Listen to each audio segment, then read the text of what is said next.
The day my mom revealed a family secret that shuddered us all. I always believed my family was normal. Ordinary dinners, laughter at the table, birthday parties filled with love.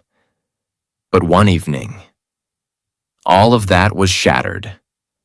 It started on a quiet Sunday night.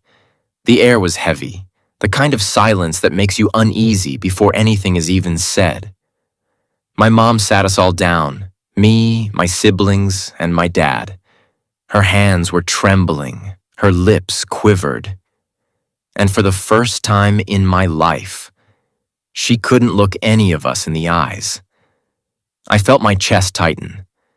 I didn't know what was about to come, but something told me it wasn't good.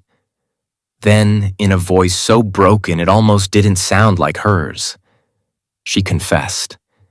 She said she'd been carrying a secret for decades, a secret she had buried so deep that even my dad didn't know. My heart pounded as she spoke the words that flipped my world upside down.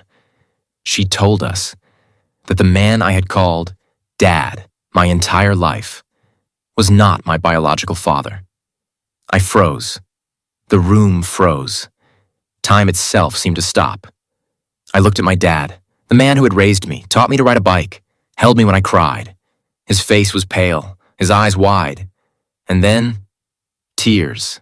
He whispered, "What are you saying?" But my mom, she couldn't stop now. She went on to explain that years ago, before they were married, she had a relationship. A brief one. And from that, I was born. My legs went weak. My siblings stared at me in shock.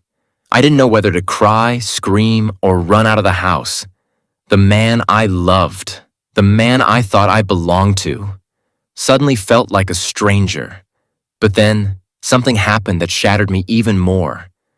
My dad, my real dad in every way but blood, stood up, walked toward me, and pulled me into his arms. Through tears, he said, "You are my child."